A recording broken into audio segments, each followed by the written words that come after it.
안녕하세요, 청취자분. 오늘은 한 개인의 파산 사건 보고서를 좀 깊이 들여다보려고 합니다. 네, 이게 파산 관제인이 법원에 낸 첫 번째 보고서라고요? 네, 맞습니다. 저희가 편의상 김철수 씨라고 부를 이분의 파산 사건인데요.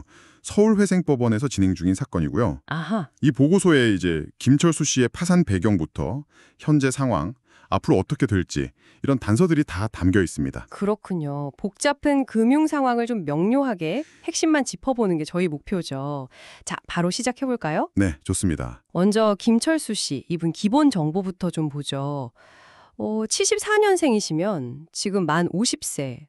파산 선고는 정말 최근이네요. 2024년 6월. 네, 그렇죠. 얼마 안 됐습니다. 과거에는 회사를 직접 운영하셨고 2015년부터 한 9년 정도 하셨네요.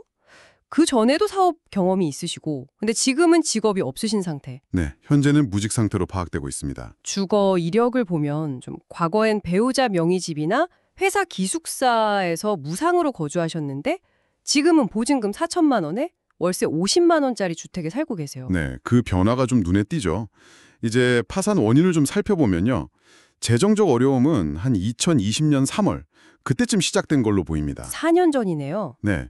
근데 이게 딱 한 가지 이유 때문은 아니고요. 여러 가지가 겹쳤어요. 일단 운영하던 회사가 아시다시피 코로나19 사태 때문에 많이 어려워졌고 그래서 대출이 늘어난 게 크고요.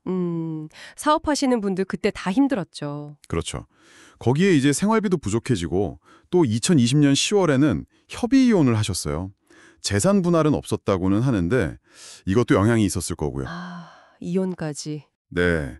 그리고 또 상가를 매각했는데 거기서 손실을 좀 크게 봤습니다. 한 5억 정도 적자가 났다고 하고요.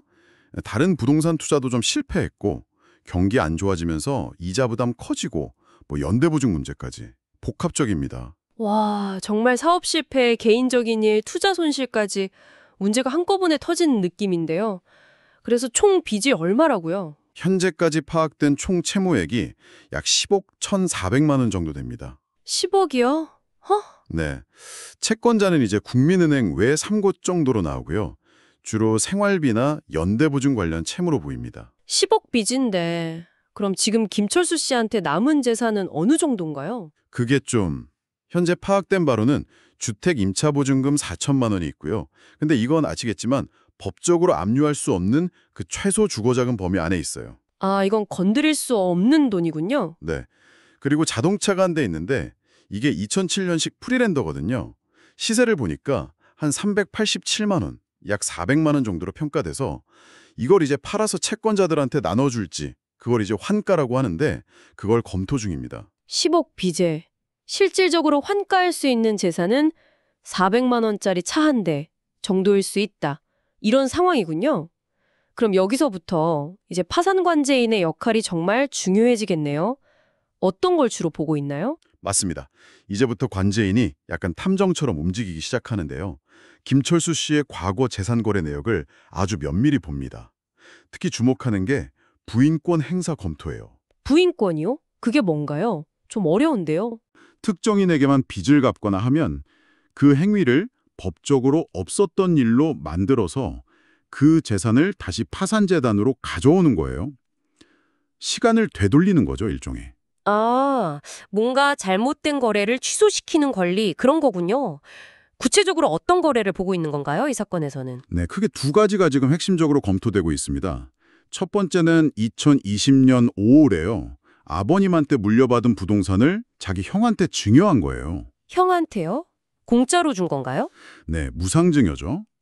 이게 파산이 임박한 시점에서 가족에게 재산을 넘긴 거라 채권자들한테 돌아갈 몫을 일부러 빼돌리려고 한 거 아닌지 이걸 이제 법률 용어로 사해행위라고 하는데 거기에 해당하는지 아주 엄격하게 보고 있고요. 시점이 참 미묘하네요. 그렇죠. 두 번째는 과거에 다른 부동산을 팔았을 때 그 매각 대금 중 일부인 5천만 원을 매형한테 갚은 기록이 있어요. 매형한테 빚 갚은 거요? 네. 이것도 여러 채권자가 있는데 왜 하필 가족인 매형한테만 먼저 갚았냐. 이게 다른 채권자들과의 형평성이 어긋나는 편파 변제는 아닌지 따져보고 있는 겁니다. 아, 가족 간의 거래라고 해도 파산 절차에서는 정말 꼼꼼하게 다 보는군요. 예외가 없네요. 네, 원칙적으로는 그렇죠. 채권자 보호가 중요하니까요. 재산 처분 외에 또 조사하는 게 있나요? 네, 지금 경매가 진행 중인 부동산이 하나 있어요. 김철수 씨가 2021년에 한 5억 8천만 원 정도에 매수한 분당에 있는 부동산인데요. 아, 분당이에요? 네. 근데 여기에 우리은행 근저당이 잡혀 있고 채권 최고액이 한 5억 3천 정도, 또 무역보험공사에서 가압류로 9천만 원 들어와 있어요. 빚이 많이 껴있네요, 거기도. 그렇죠.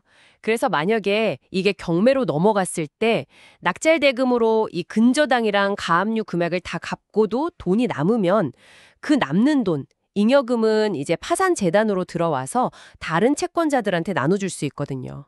아, 남을 가능성도 있군요. 네, 그래서 관제인이 이 경매 절차를 계속 주시하면서 만약 잉여금이 생기면 그걸 받을 수 있도록 지금 준비하고 있는 거죠. 채무자 지위를 승계하고 배당금 달라고 신청할 예정입니다. 그렇군요. 할 일이 정말 많네요, 관제인이. 네, 그 외에도 뭐 과거에 청주에 있던 건물이나 토지를 한 25억에 매각한 적이 있는데 그때 돈을 어디에 썼는지 뭐 대출 갚고 보전금 내주고 남은 돈은 어디 갔는지 그것도 지금 소명하라고 요청하고 조사 중이고요. 아, 돈 흐름 추적도 계속 하고 있군요. 네, 그리고 아직 계약이 완료되지 않은 분양권도 2건 있대요. 클라우드웨이 6차랑 여수 생활형 숙박시설. 이것도 과거 부동산 판 돈으로 계약금을 낸 건데 아마 계약 해제 쪽으로 가지 않을까 싶습니다. 정말 파산 절차가 간단하지가 않네요. 그럼 지금 관제인의 최종 의견은 어떤 상태인가요? 현재로서는 파산 절차를 여기서 끝내는 게 아니라 더 진행해야 한다, 즉 속행해야 한다는 의견입니다. 아직 조사할 게 남았다는 뜻이죠. 아, 종결이나 폐지가 아니군요. 네, 그래서 김철수 씨의 빚을 판감해 줄지 말지, 즉 면책 허가 여부에 대해서도 아직은 의견 보류 상태입니다. 조사가 더 필요하다는 거죠. 그렇죠. 부인권 행사할지 말지 결정도 해야 하고 경매 결과도 봐야 하고 차도 팔아야 하고. 네, 맞습니다.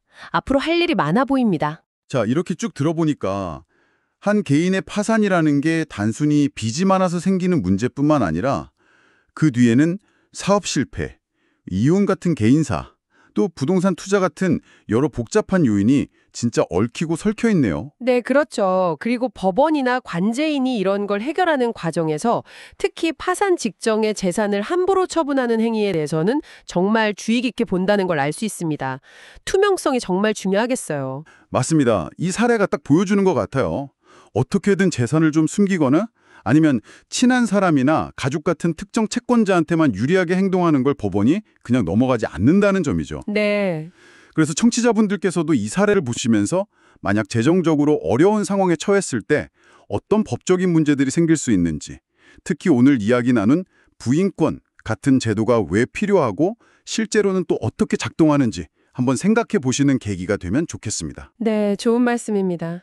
어쩌면 이런 구체적인 사건들을 통해서 채권자 평등의 원리라는 좀 더 큰 법의 원리가 어떻게 현실에서 구현되는지 살펴보는 것도 뭐 흥미로운 지점이 될 수 있지 않을까 싶네요.